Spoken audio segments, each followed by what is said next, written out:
These days, Turkish soap operas seem omnipresent in all Colombian TV channels. Some people attribute it to how similar they are to Mexican telenovelas from the past, which have now become mostly a glorification of drug traffickers and gold diggers. Another is that their themes of family and their troubles as well as romantic relationships are quite similar to the realities of many people from Colombia, Peru, Bolivia, Chile, etc. But there is one thing that many may not know, and that is how they arrived here, and how they became so popular. Let me tell you this quite unlikely story of how a country 1,000 kilometers away has become known for their amazing productions, like Elif, The Sultan, and Omar. So first of all, I'll go as far back as I can to the time when the first Turkish soap operas hit decided upon. In this case, 2014. On this year, Bimbirgeche, or as it was known in Spanish, Las Mil y Una Noches, was aired in Chile on March of that year by the private television network Mega, which was seen as very popular, especially as the network was on a decline and desperate for new and exciting content. However, in Colombia, Las Mil y Una Noches was also first aired in that year on one of the main and long-standing TV networks, Caracol, and at the beginning it didn't get that much traction, as it was something quite different from everything else Colombians saw from a well-known pool of their national productions that seemed to be still quite relevant, as it only got 2.9 points in rating for the first episodes, which was not that bad for the time slot it was given, but at the same time, nothing to be amazed about.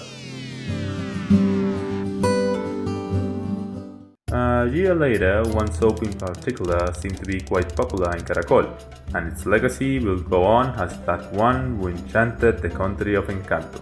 And that one is Elif, in which the story of a kidnapped and the family that wants to see her back became the top of mind of the Turkish soap opera Colombians are known to love.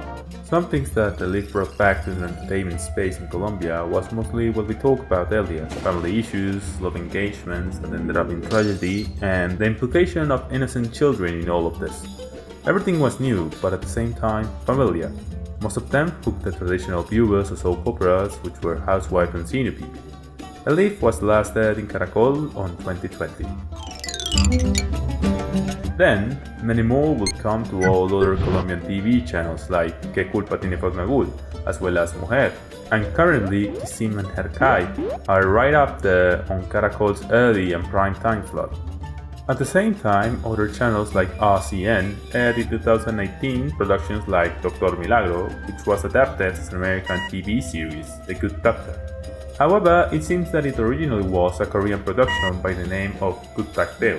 Coming back to the Turkish soap, their position was cemented within the span of half a decade of exposure, at least here in Colombia.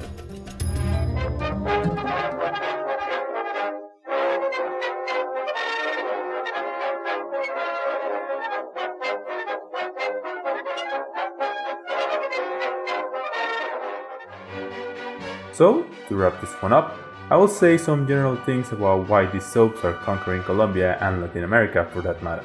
They bring freshness back to a medium that was stagnant and seen only by the same audiences. Very little was different, but Turkish soap operas brought some life back to many of these channels and captivated their viewers to make Turkey a place to go to and to dream about.